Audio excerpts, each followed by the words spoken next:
Leucemia mieloide crónica é o próximo tema para a conversa com a minha próxima convidada. Sabemos que representa cerca de 15 a 20% de todas as leucemias.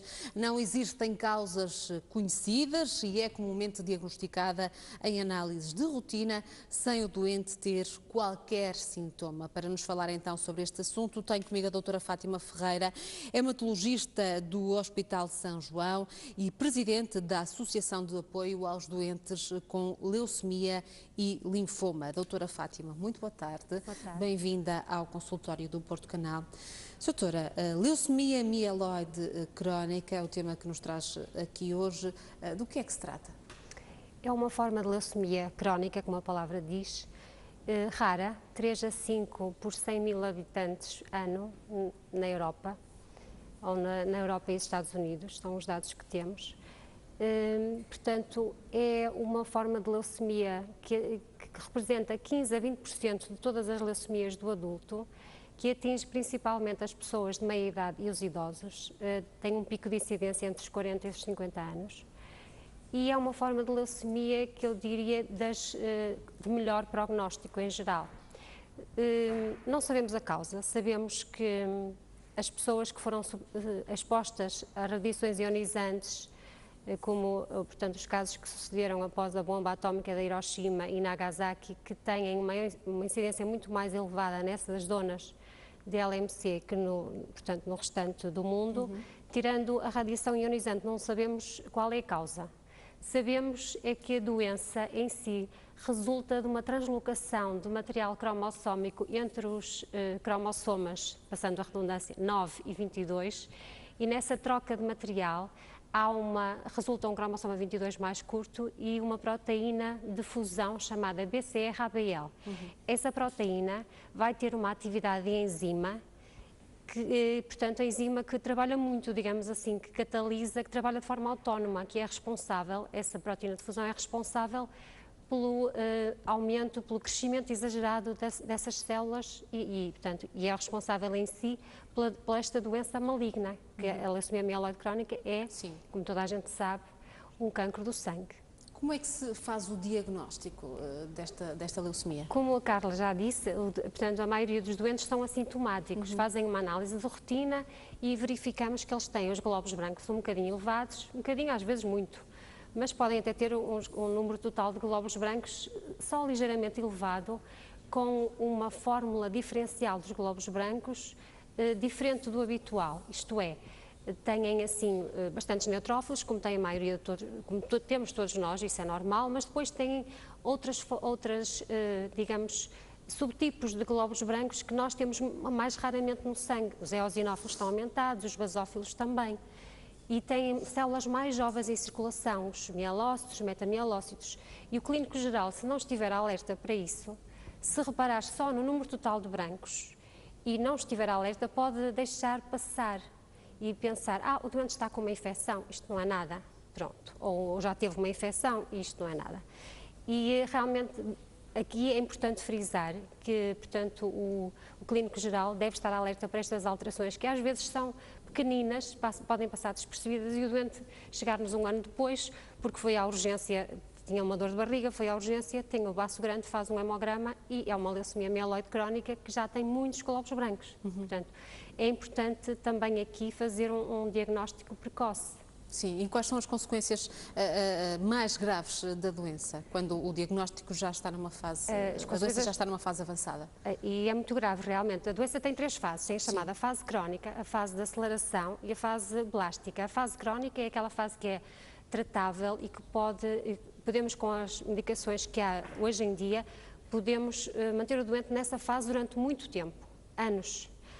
Para termos a noção, aliás, voltando um bocadinho atrás, aquela proteína de fusão BCR-ABL cria uma atividade de enzima, portanto a tirosina quinase, e os laboratórios, portanto a indústria farmacêutica, juntamente com os médicos, desenvolveram inibidores dessa enzima que vão desfazer aquela proteína e vão, digamos, fazer com que o doente fique sem sinais nenhuns de doença, tomando apenas um medicamento por dia, às vezes só mesmo um comprimido por dia. Portanto, estes tipos de medicamentos são chamados inibidores da tirosina quinase, foram aprovados, o primeiro, que era o imatinib, foi aprovado pela FDA em 2001, portanto começou a ser usado entre nós em 2002. Portanto, são tratamentos recentes. São tratamentos recentes e isto para lhe dizer o que é, antes da era do imatinib, ao fim de 5 anos de evolução da doença, só estavam vivos cerca de 50% dos doentes. Agora, ao fim de 5 anos, temos 95%, entre 90% a 95% de doentes vivos. Isto veio revolucionar o tratamento e a qualidade de vida dos doentes com leucemia mieloide crónica. Isto porque se pensava que só se podia curar estes doentes apenas com o transplante de medula até há uns anos atrás. Exatamente. Aliás, em termos, digamos, estritamente portanto, corretos, se calhar a cura ainda é o transplante, a cura. Mas só 15% dos doentes é que beneficiam do transplante, porque muitos deles já não têm idade para ser transplantados quando se lhes faz o diagnóstico e dentro desses há uma grande parte que não tem dador compatível. Mesmo assim, hoje em dia, portanto, os riscos inerentes, as morbilidades e a mortalidade associada ao transplante é muito menor do que há 10 anos atrás. Há 10 anos atrás, a mortalidade era significativa a seguir a um transplante. De qualquer das formas, hoje o transplante não se põe como primeira linha de tratamento.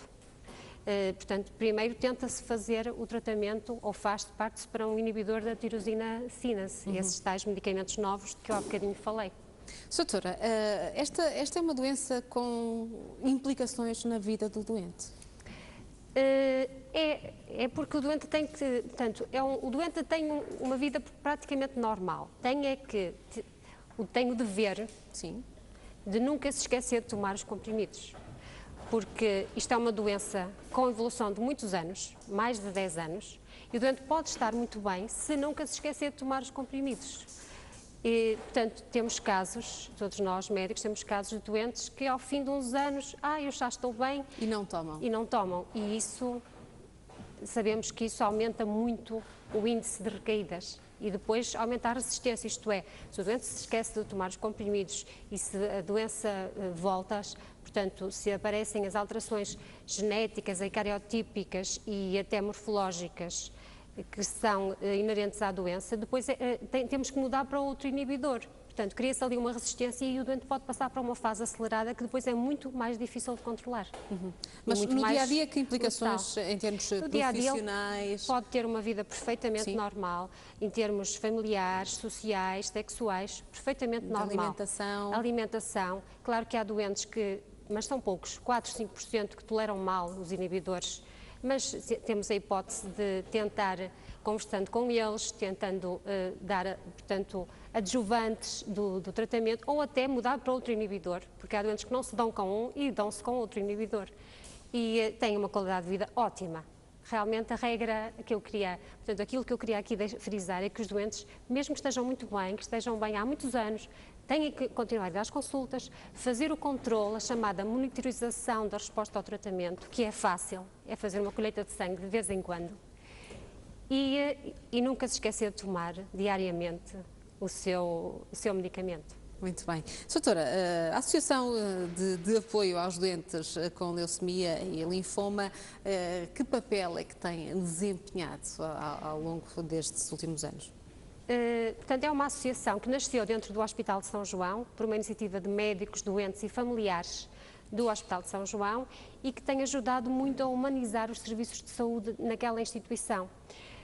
Nós temos um gabinete de apoio que funciona ao lado, portanto, de uma área de internamento do Serviço de Hematologia, que tem sempre uma pessoa disponível num horário que está lá fixado, que eu não sei de cor, todos os dias, portanto, que trata com os doentes e com familiares sobre questões relacionadas com a doença, com o trabalho, com problemas de direitos, portanto, porque a pessoa está doente e não pode trabalhar, quais os direitos que tem, o que deve fazer, a quem se dirigir.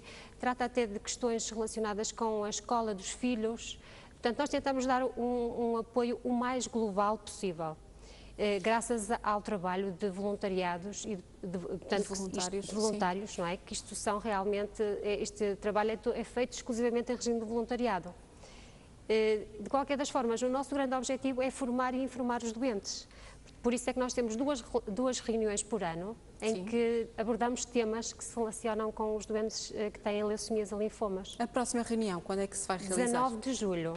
19 de julho, eu aproveito então para anunciar a reunião, 19 de julho, na aula magna da Faculdade de Medicina do Porto, e será sobre o tema cuidados paliativos e cuidados continuados nestes doentes. Vamos ter a presença da doutora Isabel Galriça Neto, que ainda há pouco tempo falou de cuidados paliativos no canal 1. Aqui fica o convite para quem nos está a ver. E já agora aproveito, portanto, para quem se quiser, não sei se pode mostrar esta folhinha, sim. Quem se quiser inscrever, É a inscrição para contamos com a ajuda encontro. de todos, que nunca será demais.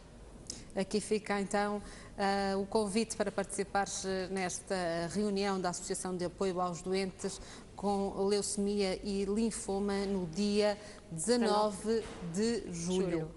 Muito bem. Doutora Fátima Ferreira, agradeço a sua presença aqui no consultório do Porto Canal. Muito obrigada. Muito obrigada. Foi um prazer tê-la aqui connosco.